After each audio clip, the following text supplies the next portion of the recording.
ओंकारे चामरेश्वर सौराष्ट्रे सोमनाथस्य। सौराष्ट्र देश में भगवान सोमनाथ है। ये सोमनाथ भगवान गुजरात की पावन भूमि में है। इनकी स्थापना देवों के जो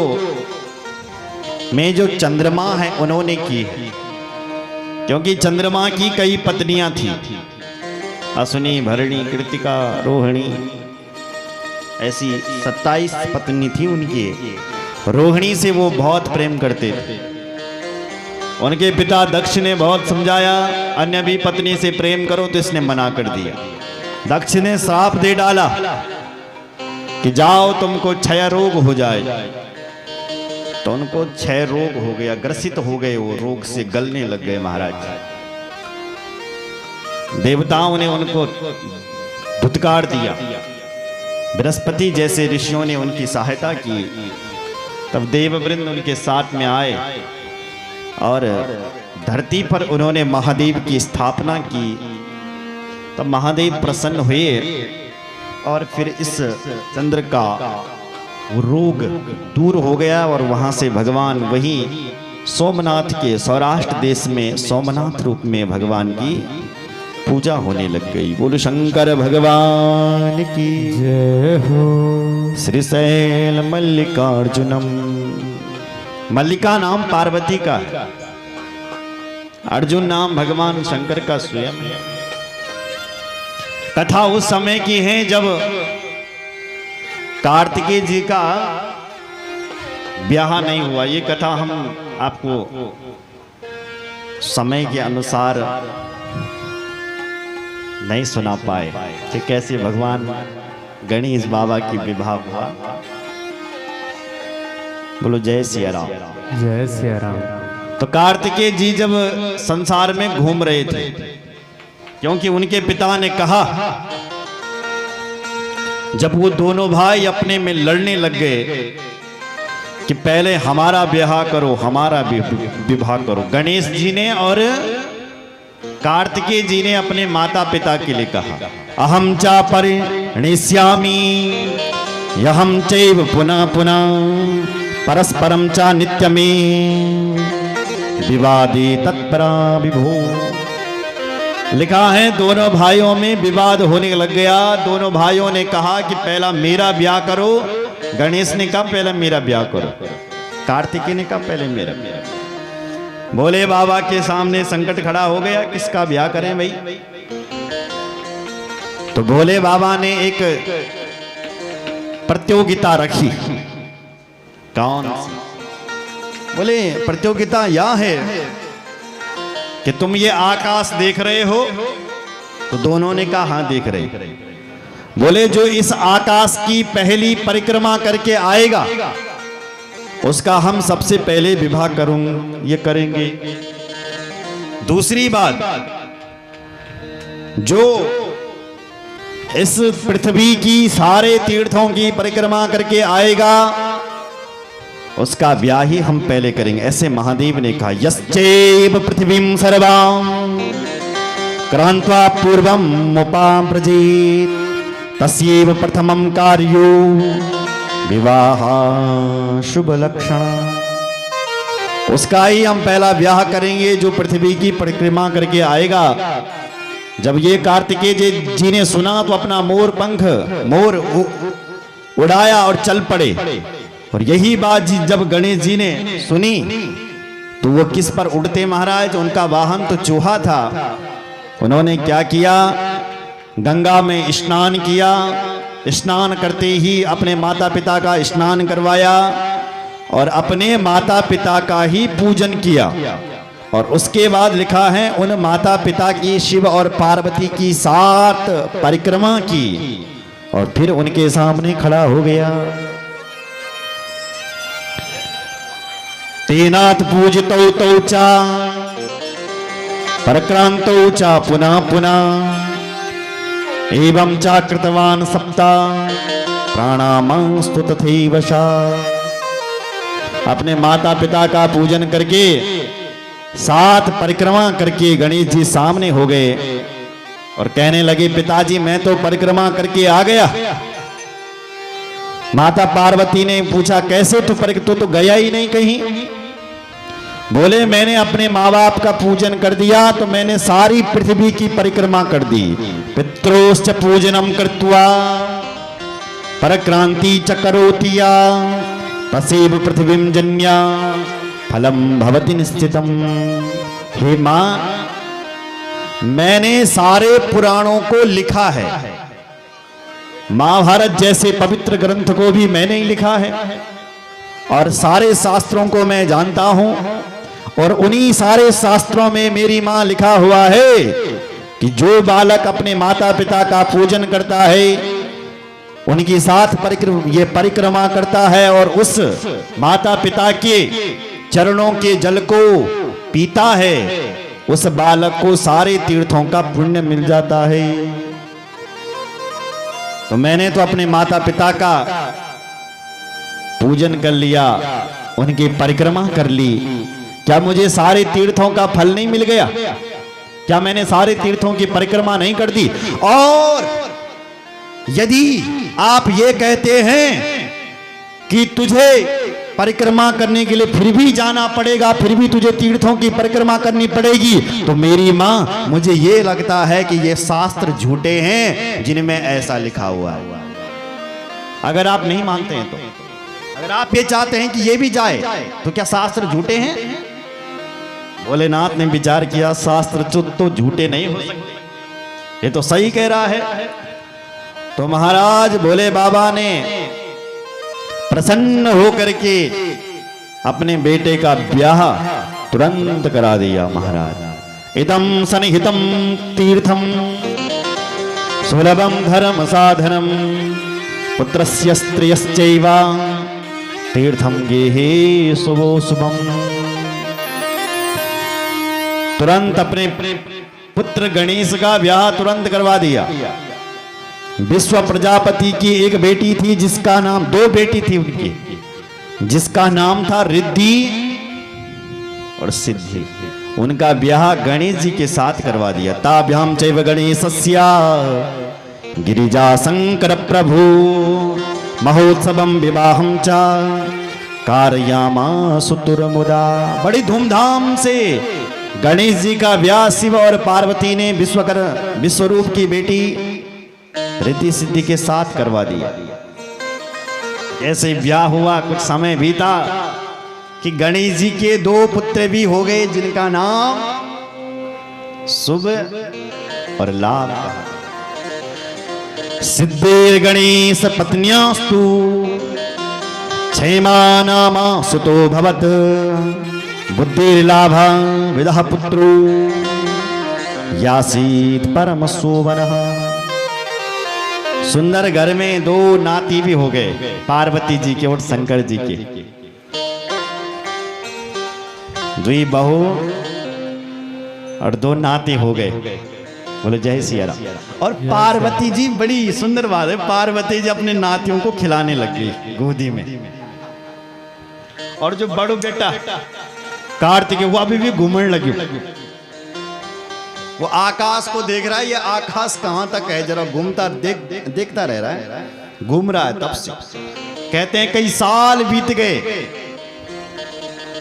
कार्तिकेय जी घूमता चला गया। देवऋषि नारद जी को दया आ गई कि नारद जी घूमते रहते हैं हर जगह। नारद जी को दया आ गई, उस बालक कार्तिकेय के सामने आकाश में प्रकट हो गए और बेटा पूछ लिया, बेटा कहां घूम रहे हो? बोले तीर्थों में। क्यों घूम रहे हो? बोले विवाह करना है। किसने कहा? बोले मेरे माता पिता ने। क्या कहा? बोले जो पहले इस पृथ्वी की प्रदक्षिणा करेगा, इस आकाश को का पता लगाएगा कि ये कहां तक है, उसका ब्याह करवा देंगे। नारद जी हंसने लगे, बेटा अगर तू जिंदगी भर भी घूमता रहेगा ना, तब भी तू इस आकाश का पता नहीं लगा सकता कि ये कहां तक। अरे नहीं लगा सकता, वो तो तुझे बहकाने के लिए तुझे घर से भगाने के लिए ही उन्होंने ऐसा कहा, तेरे माँ बाप ने। और गणेश जी का उनको ब्याह करवाना था और तुझे घर से भगाना था, इसलिए ऐसा बोला। अरे तेरे माँ बाप ने, मूर्ख, तेरे माँ बाप ने तेरे छोटे भाई का ब्याह करवा दिया, और ब्याह ही नहीं करवा, उनके तो बड़े बड़े बच्चे भी हो गए। तुझे विश्वास ना हो तो देख करके आ जा। जब वो सचमुच जब नारद जी के साथ घर में लौटा तो घर का पूरा दृश्य बदल चुका था। घर में तब तक गणेश जी की 2 पत्नियां और उनके दोनों बच्चे, और पार्वती जी सचमुच तब तक नाती गडोड़ लगी। इस बालक ने जब ये दृश्य देखा अपने घर का तो भयंकर क्रोधित हो गए। अपने पिता के लिए कहा, पिताजी, माताजी, तुमने मेरे साथ विश्वासघात किया है, मैं अब तुम्हारे साथ नहीं रहूंगा, मैं तुम्हें छोड़ करके जा रहा हूं, तुम जैसे माता पिता की मैं कभी शक्ल नहीं देखूंगा। और कहते हैं वो बालक हमेशा हमेशा के लिए अपने माँ बाप को छोड़ करके चले गया। शिव जी जाते हैं, उस बालक को मनाते हैं, लेकिन नहीं मना वो बालक। श्रीशैल पर्वत पर रहता है। जब शिव जी गए तो अंदर अंदर वहां एक गुफा थी, उस गुफा के अंदर घुस गया। बहुत मनाया पर वापस नहीं आया। जब कैलाश आए, जब उनको शिव और पार्वती को जब बहुत याद आती अपने पुत्र की, अपने बेटे की, तो लिखा है अमावस्या के दिन भगवान शिव उनसे स्वयं मिलने के लिए जाते हैं, और पूर्णमासी के दिन मां पार्वती अपने पुत्र कार्तिकेय से मिलने के लिए जाती है, तभी भी वो बालक नहीं आया। अमावस्या दिने शुभम स्वयं गच्छति तत्र, पूर्णमासी दिने तत्र पार्वती गच्छति ध्रुवम। पूर्णमासी के दिन मां पार्वती, अमावस्या के दिन हमारे भोलेनाथ श्रीशैल पर्वत पर जाते हैं। ये आंध्र प्रदेश में विराजमान है। अपने बेटे को मनाते हैं, जब नहीं माने तो वहीं पर ही भोलेनाथ मल्लिकार्जुन रूप में प्रकट हो गए उसी शैल पर्वत पर। बोल मल्लिकार्जुन भगवान की जय हो। तो मल्लिका नाम पार्वती है, अर्जुन नाम भगवान शंकर का। वहीं पर भगवान शंकर प्रकट हो गए। उज्जैन में महाकाल, उज्जैन में भगवान महाकाल है। महाकाल में कुछ ब्राह्मण रहते थे, उन ब्राह्मणों के 4 पुत्र थे, और वो 4 पुत्र भी भगवान वेद धर्म की सेवा में लगे हुए रहते थे। एक दुष्ट दैत्य ने जब उन पर पराक्रम किया, तो जब वो अपनी पूजा पर लगे रहे, महादेव ने देखा इन 4 बच्चों पर घातक हो रहा है ये दुष्ट दैत्य, तो महाराज उसी समय महाकाल देव प्रकट हो गए हैं। बोले महाकाल भगवान की जय हो। उज्जैन महाकाल, ये भी मध्य प्रदेश में है महाराज। ओमकारेश्वर भगवान, ये भी मध्य प्रदेश। उत्तराखंड में भगवान केदारेश्वर हैं। इन सब की चर्चा बहुत विस्तार से लिखी हुई है। कभी आप शिव पुराण सुनिएगा, शिव पुराण पढ़िएगा तो आपको ये अवश्य समझ में आएगा। बोलो जय श्री राम। जय श्री राम। उत्तराखंड में भगवान नर और नारायण निवास करते हैं।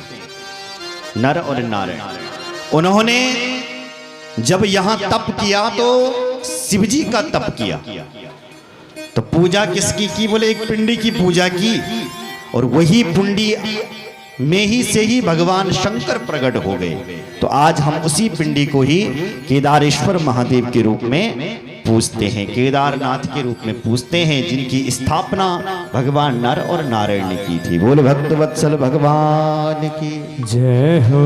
जब 5 पांडव स्वर्गारोहण कर रहे थे, तब शंकर जी उनको भी दिखाई पड़े महिषी के रूप में।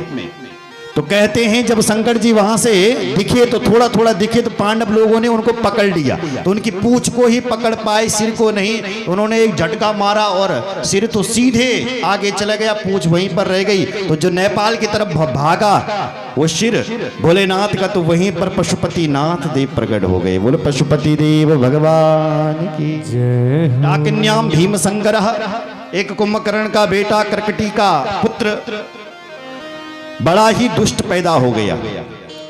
कुंभकर्ण और रावण का जब आतंकवाद चल रहा था, तो उस समय कुंभकर्ण ने एक सुंदर देवी को देखा तो उसके ऊपर आसक्त हो गया, उसके साथ सहवास किया और उसको छोड़ करके चले गया। तो उसके गर्भ से एक भीम नाम का राक्षस पैदा हो गया, जिसने ये सुना कि नारायण ने मेरे पिताजी कुंभकर्ण को मार दिया, तो इसको भयंकर क्रोध आ गया। इसने ब्रह्मा जी का तप किया, नारायण के साथ बैर किया, शिव जी के भक्तों को सताया। भगवान शिव ने अपने भक्तों का कल्याण करने के लिए इस भीम जैसे राक्षस का वध कर दिया। तो भगवान वहां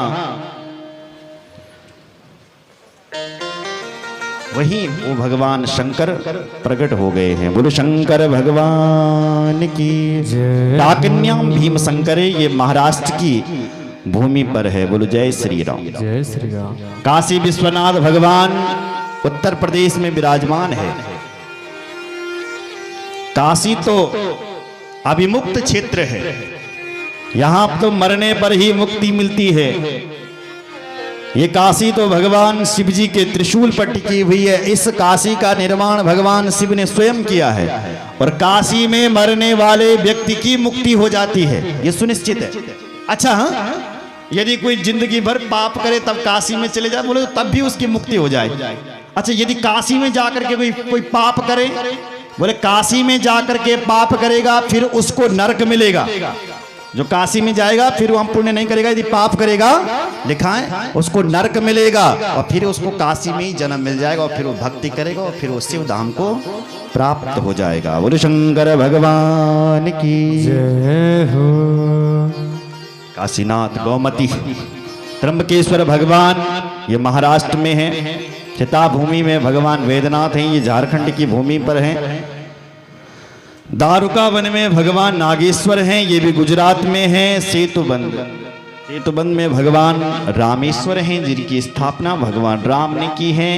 शिवालय उसमें ये भगवान महाराष्ट्र में है। इन सारे द्वादश जो भगवान शिव जी के द्वादश ज्योतिर्लिंग हैं, इनका हमें दर्शन करना है। दर्शन मात्र से ही हमारी मुक्ति हो जाती है ऋषियों।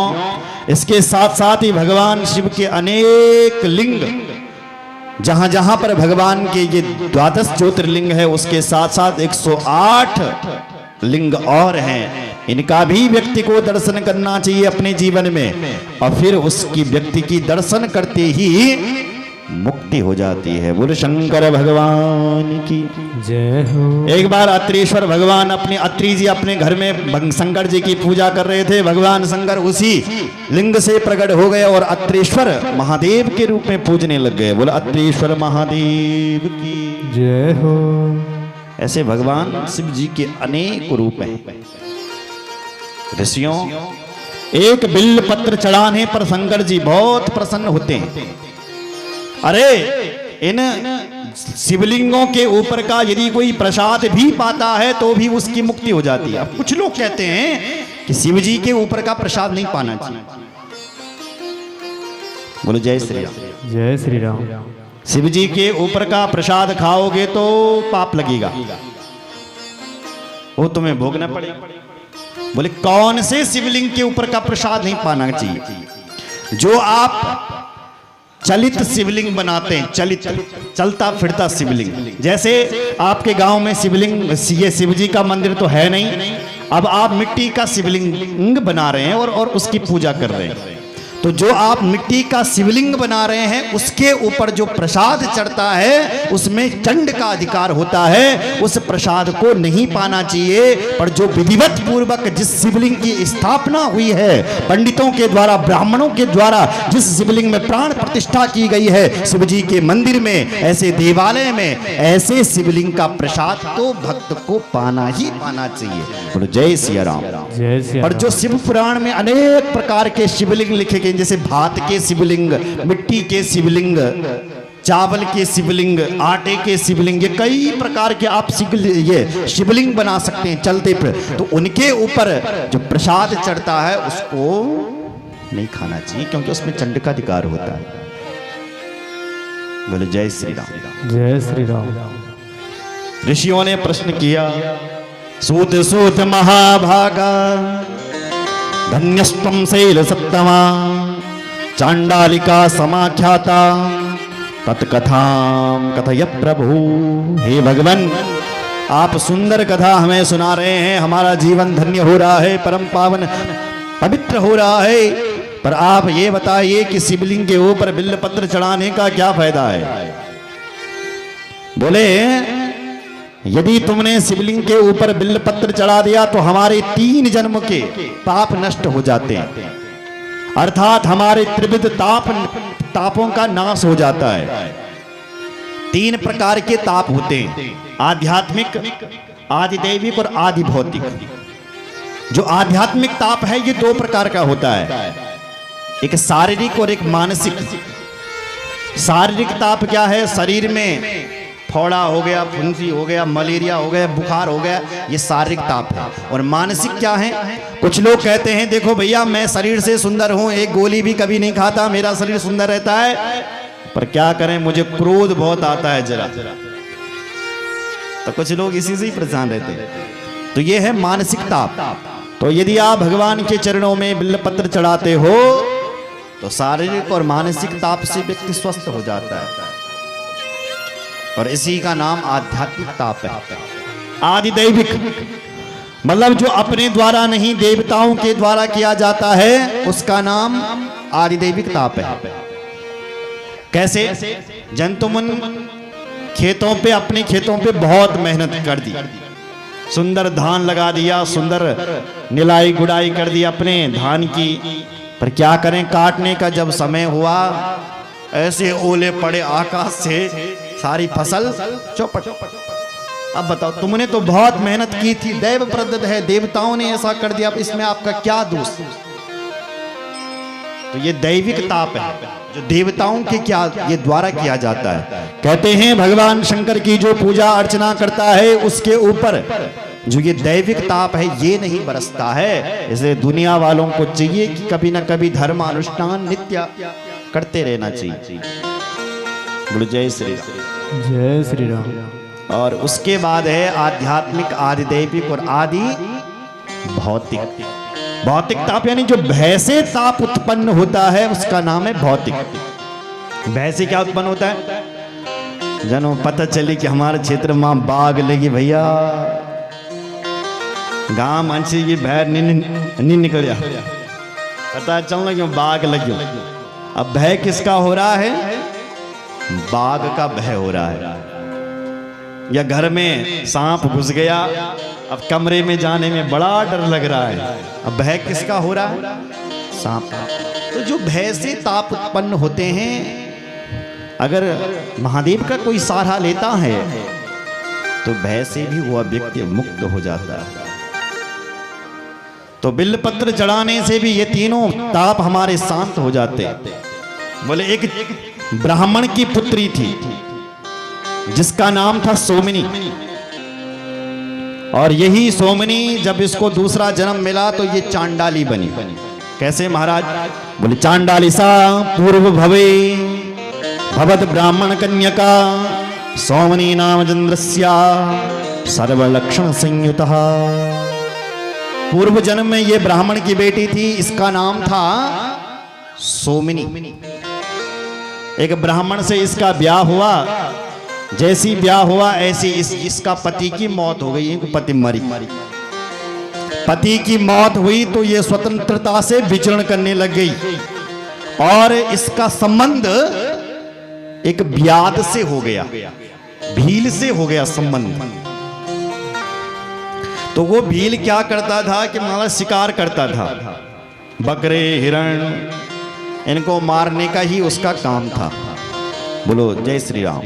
जय श्री राम। ततः सा मनमथा विष्टा हृदया विधवा पिचा युवा अवस्था विशेषेण बभुवा व्यभिचारिणी। व्यभिचारिणी हो गई, अपना संबंध इसी ने किसी भील से जोड़ दिया। और वो भील क्या करता था?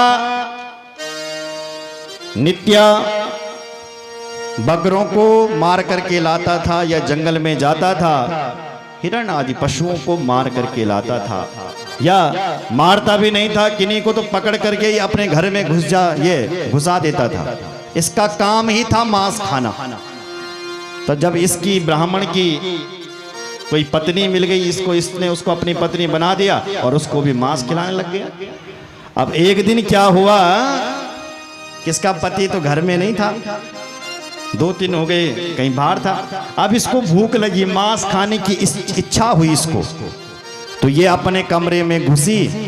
तो जैसे ही इसने देखा कि मैं मांस खाती हूं तो किसी बकरे को मारती हूं, तो रात के समय घुस गई सीधे। देखो इसकी बुद्धि, रात के समय तलवार हाथ में लेकर के गई और बकरे का सिर काट रही थी, तो तब तक गाय का बछड़ा वहां घुस गया।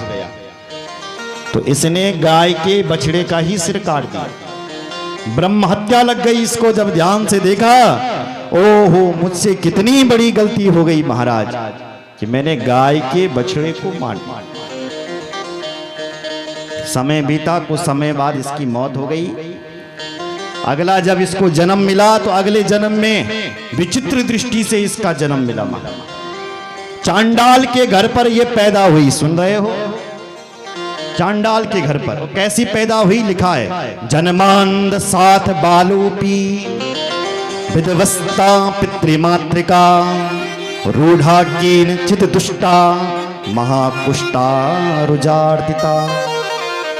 लिखा है जन्मांध, जन्म से ही अंधी प्रकट हो गई, कोयले की तरह काली बिल्कुल, माता पिता से रहित और गलित कुष्ठ से ये पैदा दुर्गंध इसके शरीर पर आ रही है। इसलिए तो मैं कह रहा हूं एक एक गाय रखो। किस किस के घर पे है गाय, हाथ खड़े करो जरा, हाँ ताली बजाओ इनके लिए।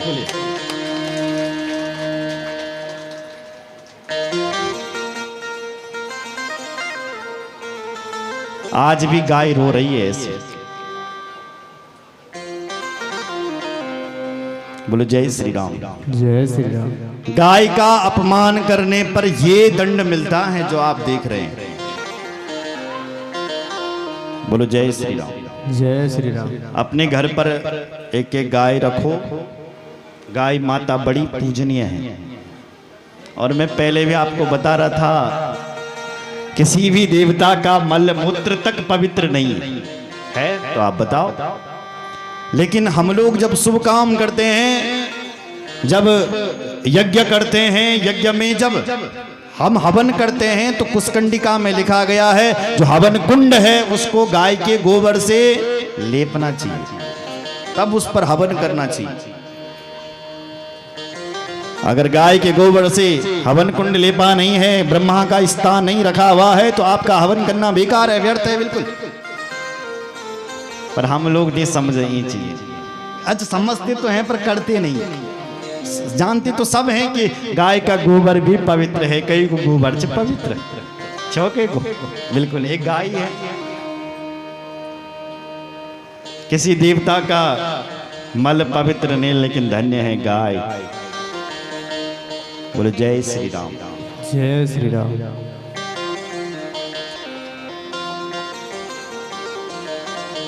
तो महाराज इस सोमनी को जब अगला जन्म मिला तो जन्मांध, जन्म से कोयले की तरह काली। जने को जन्म हुए तने का माता पिता मौत मर गए।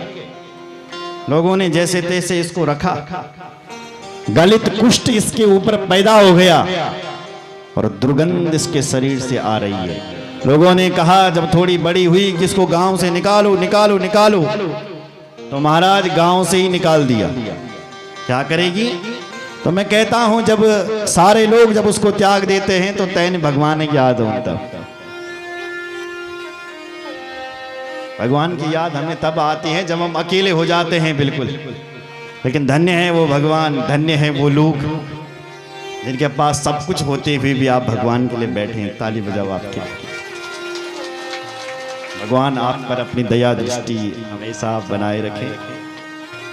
अकेली पड़ गई ये सोमनी, अगले जन्म में चांडाली। चांडाली तो शिव क्षेत्र में चले गई, गौकर्ण जैसे महाक्षेत्र में चले गई, घूमती रही, जैसे तैसे अपना यापन करती थी। एक दिन शिवरात्रि का दिन आया और शिवरात्रि के दिन लोगों का व्रत था, तो इसको कुछ खाने के लिए किसी ने दिया नहीं। तो ये मंदिर के बाहर दिन भर बैठी रही, इसको कुछ नहीं मिला। शाम के समय एक भक्त शिव जी के मंदिर आया बिल्वपत्र चढ़ाने के लिए। शाम के समय में शिव जी का श्रृंगार करना चाहिए। आप देखेंगे बड़ी बड़ी सिद्ध पीठों में संध्या के समय ही भगवान शिव जी के ऊपर जल नहीं चढ़ता, भगवान शिव जी का श्रृंगार होता है, क्योंकि शाम के समय भगवान शिव जी का चारों ओर से रथ चलता है। इसलिए जो शाम के समय भगवान शिव जी का श्रृंगार करता है उस पर भोलेनाथ प्रसन्न होता है। बोलो जय श्री राम। जय श्री राम। इसलिए शाम के समय सोना नहीं चाहिए। शाम के समय संतान उत्पत्ति नहीं करनी चाहिए। शाम के समय भोजन नहीं करना चाहिए। अगर भोजन करोगे तो रोग पैदा हो जाएगा पेट में।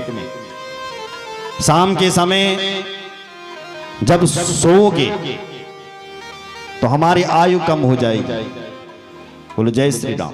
जय श्री राम। इसलिए ये कुछ काम है। यदि शाम के समय संतान उत्पत्ति करोगे तो हिरण्याक्ष और हिरण्यकश्यपु जैसे आतंकवादी पैदा होंगे। सीधी सी बात है। दुष्टों का अर्थ आतंकवादी है। बोलो जय श्री राम। जय श्री राम। तो हिरण्यकश्यपु देखो, कश्यप जी की पत्नी, उन्होंने मना किया शाम का समय चल रहा है, अभी गर्भधारण नहीं करना चाहिए किसी भी स्त्री को, लेकिन नहीं मानी। करो। जब उसका मनोरथ पूर्ण किया तो उसके पेट में 2 आतंकवादी आ गए। तो उनका नाम हिरण्यकश्यप हिरण्याक्ष। 100 वर्षों तक तो जन्म ही नहीं लिया कि जो आतंकवादी किए जन्म, लेकिन पेट में ही परेशान करने लगे। तब जाकर के ये बाहर क्यों, बाहर आते ही आकाश में लहराए। बोलो जय श्री राम। जय श्री राम। इसलिए कुछ काम ना करें। तो शाम के समय वो भक्त शिव जी के मंदिर जा रहा था, उसके हाथों पर बिल्वपत्र की थाल थी।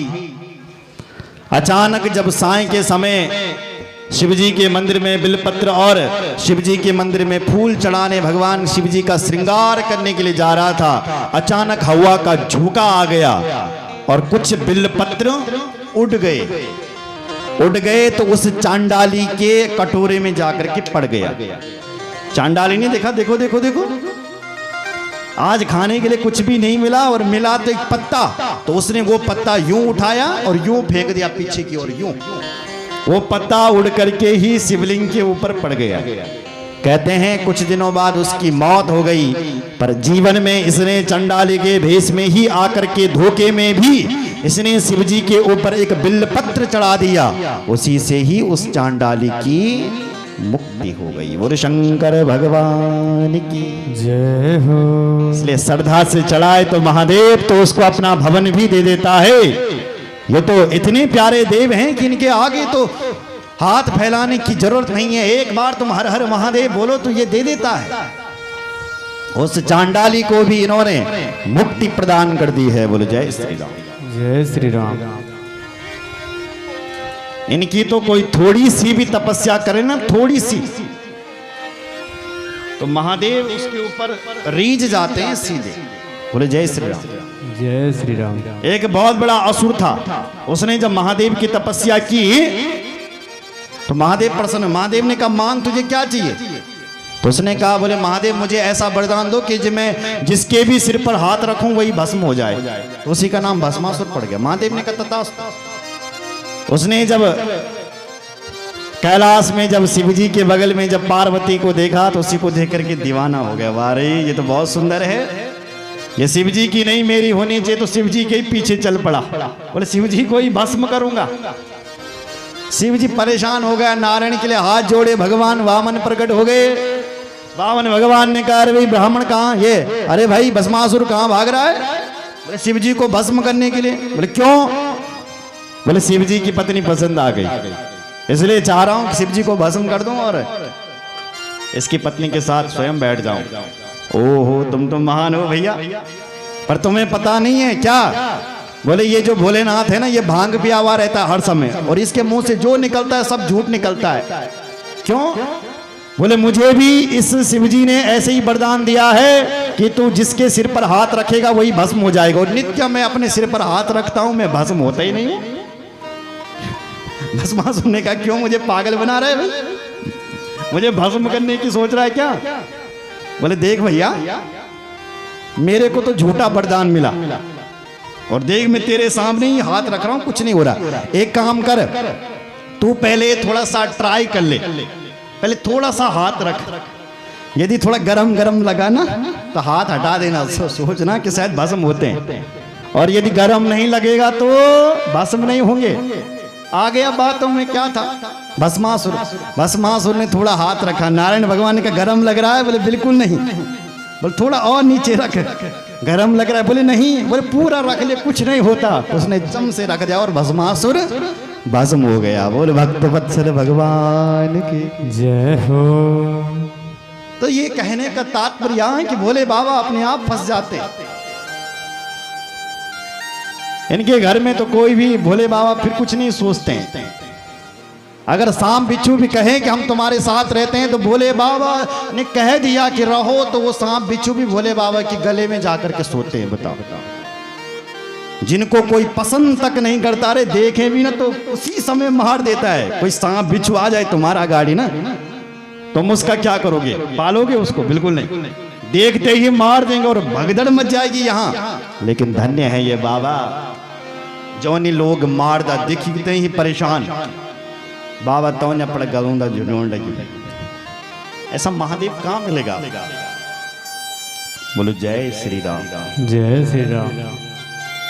तो कहने का तात्पर्य यहाँ ये है कि महादेव आशुतोष हैं, बहुत जल्दी प्रसन्न होते हैं।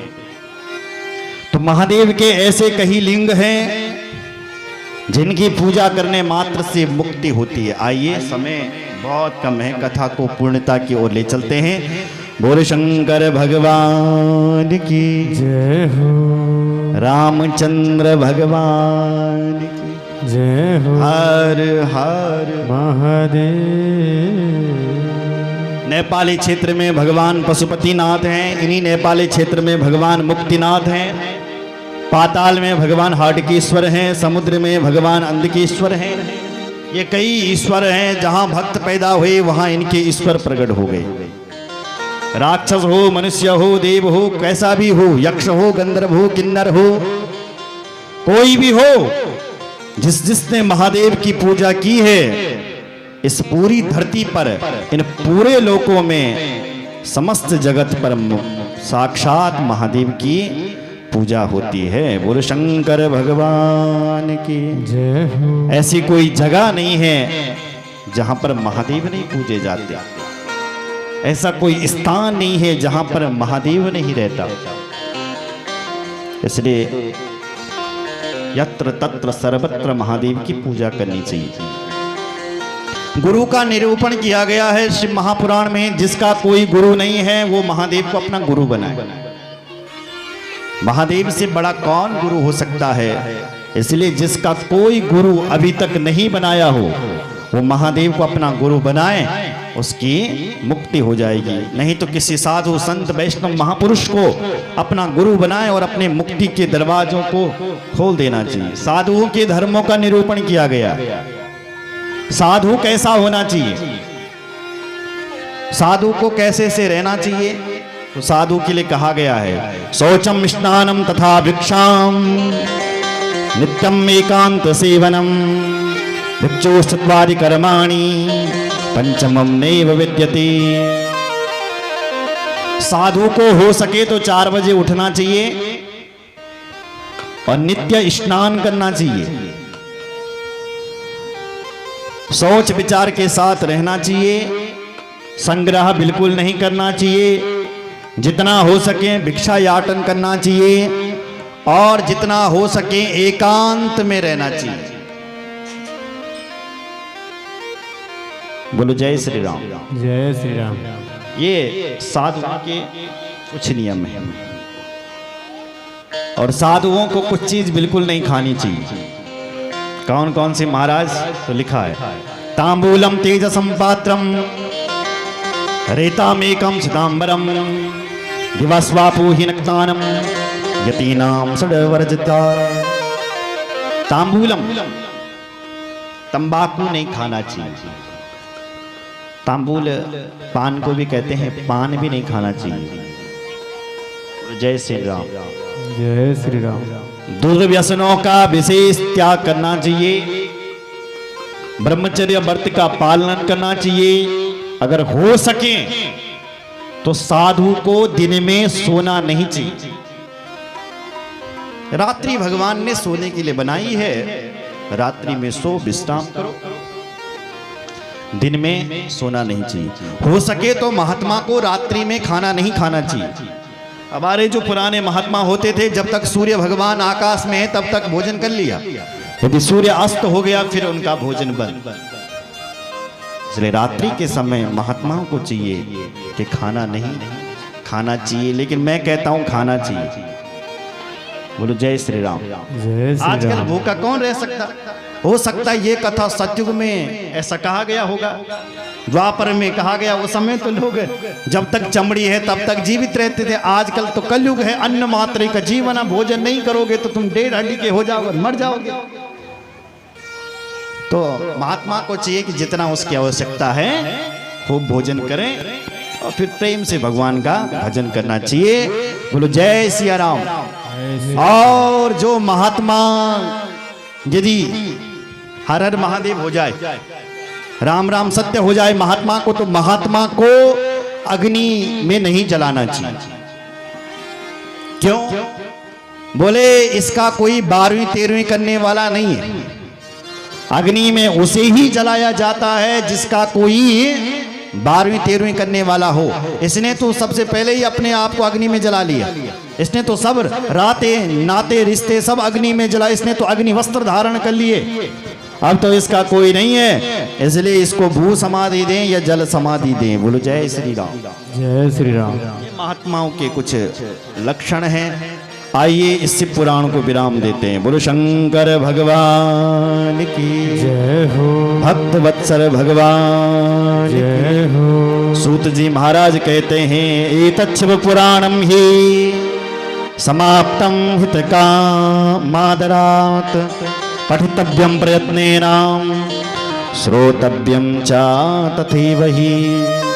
जो हितकारी महापुरुष आदर सहित इस शिव महापुराण को पढ़ता है, सुनता है, वह अपने जीवन में धन्य हो जाता है और शिव जी का प्यारा हो जाता है। कहते हैं नास्तिक लोगों को शिव पुराण नहीं सुनाना चाहिए।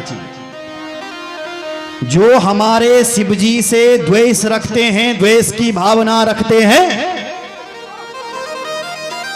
हमारे धर्म को से द्वेष रखते हैं, ऐसे नास्तिक लोगों को इस धार्मिक की कथा में नहीं बुलाना चाहिए। बोलो जय श्री राम। जय श्री राम। कुछ लोग जबरदस्ती मुसलमान तो भी लोड़ गया कथा में, तब तो मंच मत देखने लगा। और हम तो बड़े आदमी हैं भैया। अरे खाक, शिव पुराण स्वयं कह रहा है नास्तिक है ऐसे व्यक्ति को शिव पुराण में मत लाओ। जो श्रद्धा से हीन है, सत्य है, द्रोही है, पाखंडी है, दुष्ट है, ऐसे व्यक्ति को शिव पुराण नहीं सुनाना चाहिए, राम कथा नहीं सुनाना चाहिए। ऐसे व्यक्ति को राम नाम की दीक्षा नहीं देनी चाहिए दुष्टों को। अरे ये तो उनके लिए हैं जो शिव जी का भक्त है, ये तो उनके लिए हैं जो राम के भक्त हैं। बोलो जय श्री राम। जय श्री और राम। उन्हीं का ये पुराण कल्याण भी करता है। एतत् श्रुत्वा यतेवारं भवेत् पापं हि भस्मसा अभक्तो भक्त्याप्नोति भक्तो भक्ति समृद्धवा। जो महापुरुष इस पुराण को श्रवण करेगा उसके जीव जन्म जन्मांतरों के जितने भी पाप किए हुए हैं सब पाप नष्ट हो जाएंगे और वो दिव्य महापुरुष शिवलोक को प्राप्त हो जाएगा। बोलो शंकर भगवान की जय हो। जो पुरुष जो माताएं इस पुराण को 11 बार सुन लेती हैं, वो जितने भी लोग हैं उतने लोगों में भोग भोगती है, आनंद से रहती है जितने लोग सुने जाते हैं, और फिर दिव्य मोक्ष को प्राप्त करती है। बोलो जय श्री राम। जय श्री राम। जो इस शिव पुराण को 11 बार सुनते, जो 108 बार सुनते उसके लिए तो कहना ही क्या।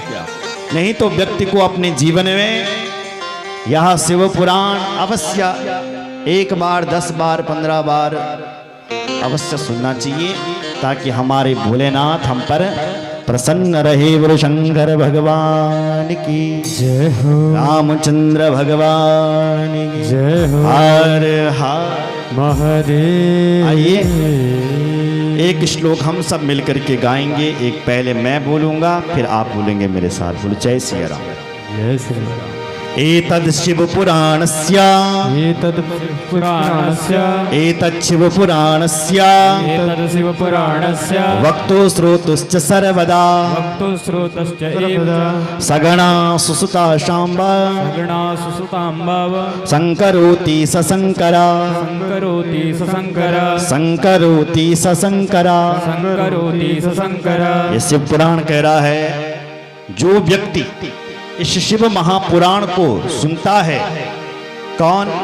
बोले वक्तु, जो वक्ता शिव पुराण को गाता है, श्रोतु, जितने लोग इस शिव महापुराण को सुनते हैं, सगड़ः शशुतः सांबः, सारे गण शिव जी के दोनों पुत्र मां पार्वती भगवान शिव स्वयं संकरोति सशंकरः, उसका कल्याण करते हैं। बोलो शंकर भगवान की जय हो, ओमकारेश्वर महादेव की जय हो, हर हर। महादेव। अब बताओ आपको 11 दिन तक कथा कैसी लगी? अगर अच्छी लगी तो ताली बजाइए, और अगर नहीं भी अच्छी लगी है तो जैसी एक माँ, बेटा चाहे कितना भी दुष्ट हो, कितना भी कपटी क्यों ना हो, माँ के लिए प्यारा ही होता है, माँ उसको माफ़ी करती है। ऐसी यदि कोई गलती